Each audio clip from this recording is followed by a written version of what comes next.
Você já percebeu que, às vezes, quanto mais importante é uma tarefa, mais difícil parece começar? Não estamos falando de preguiça, também não estamos falando simplesmente de falta de disciplina. Curiosamente, muitas das pessoas que mais procrastinam são muito inteligentes, criativas e responsáveis.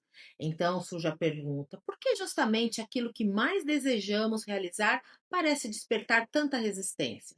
A resposta pode ser muito mais profunda do que imaginamos. Segundo a psicologia analítica de Jung, parte dessa resistência pode nascer de um conflito invisível entre o ego, o eu e os conteúdos do inconsciente. Ao mesmo tempo, a neurociência mostra que procrastinar frequentemente funciona como uma estratégia para reduzir o sofrimento emocional imediato. E a psicologia evolucionista sugere que nosso cérebro foi moldado para evitar riscos que ameacem nossa sobrevivência social. Talvez a procrastinação não seja apenas um defeito, possivelmente ela é um antigo mecanismo psicológico de proteção. Olá, eu sou Cíntia Bordo, psicoterapeuta junguiana, e você está no canal Psiquimitos.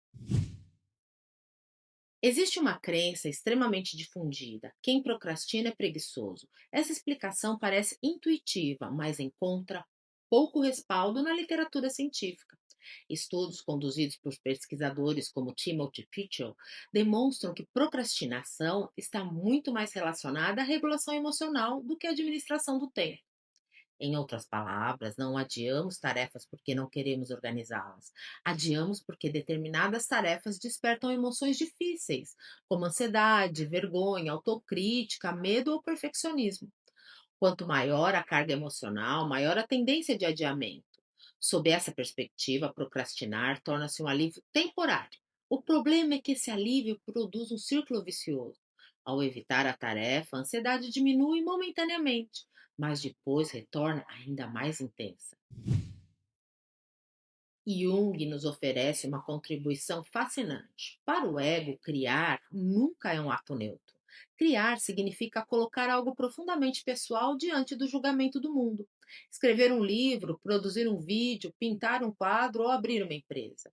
Tudo isso expõe quem somos. O fracasso deixa de ser apenas um resultado, ele passa a ameaçar a nossa identidade. Nesse momento, o ego pode experimentar aquilo que Jung chamou de inflação e deflação do ego. Quando imaginamos nosso futuro sucesso, ocorre uma espécie de inflação. Este trabalho será extraordinário. Mas justamente essa fantasia grandiosa torna o fracasso insuportável. Quanto maior a expectativa, maior o risco psicológico. E aqui que nasce uma hipótese interessante. O inconsciente pode retardar a ação justamente para evitar que o ego confronte uma possível ferida narcísica, um possível fracasso.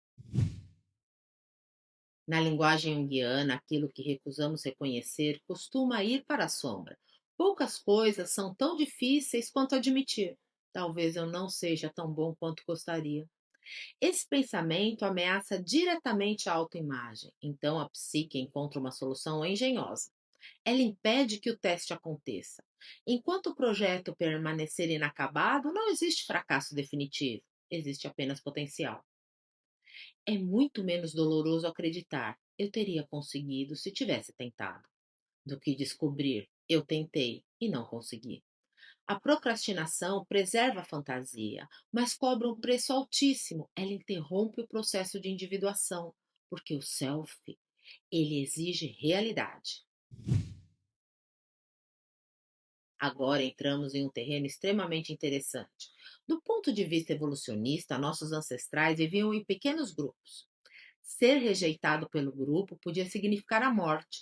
Durante centenas de milhares de anos, reputação significava sobrevivência. Criar algo novo sempre envolveu risco. Uma ideia mal recebida, uma liderança fracassada, uma inovação ridicularizada. Tudo isso poderia reduzir o prestígio social. Nosso cérebro continua extremamente sensível ao julgamento. Hoje ninguém morre porque publicou um vídeo ruim, mas os circuitos emocionais continuam reagindo como se houvesse uma ameaça real. A amígdala cerebral, sempre ela, responde ao risco social de forma semelhante às ameaças físicas. Assim, procrastinar pode funcionar como uma estratégia ancestral para evitar exposição social percebida. A neurociência confirma esse fenômeno. Existe uma competição constante entre duas grandes forças, o sistema emocional e os sistemas executivos do córtex pré-frontal. Quando a ansiedade cresce demais, o cérebro procura recompensas imediatas. Redes sociais, jogos ou ler notícias.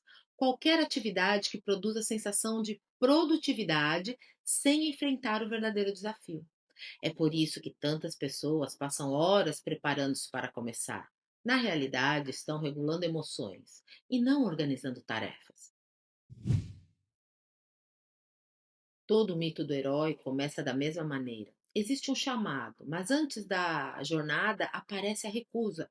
O Herói de Mil Faces, de Joseph Campbell, descreve esse padrão repetidamente. O herói quase sempre hesita, tem medo, procura desculpas, quer permanecer onde está. Essa recusa representa exatamente o momento em que o ego resiste à transformação, porque toda transformação implica em morte simbólica de uma identidade anterior. Talvez procrastinar seja justamente permanecer nessa aldeia, sem enfrentar o dragão, sem descobrir quem realmente somos. Talvez vencer a procrastinação não seja aprender mais técnicas de produtividade. Possivelmente seja desenvolver coragem psicológica, coragem para errar, coragem para parecer imperfeito, coragem para permitir que a realidade substitua a fantasia. Na perspectiva junguiana, a individuação nunca acontece através da perfeição. Na verdade, na dimensão humana, é provável que a perfeição nem exista. A individuação acontece através do encontro honesto com as nossas limitações. A procrastinação pode até proteger o ego por algum tempo, mas também impede que descobramos capacidades que só emergem quando aceitamos o risco do fracasso. Como escreveu Jung, a árvore que deseja tocar o céu precisa que suas raízes alcancem o inferno. O maior obstáculo entre você e aquilo que deseja criar talvez não seja a falta de talento, seja apenas uma parte de sua psique tentando protegê-lo de uma dor que, paradoxalmente, precisa ser vivida. E agora, eu gostaria de ouvir você.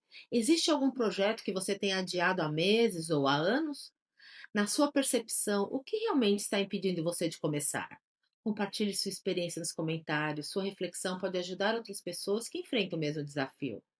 E não esqueça de deixar o seu like para ajudar o nosso projeto. Até o próximo vídeo.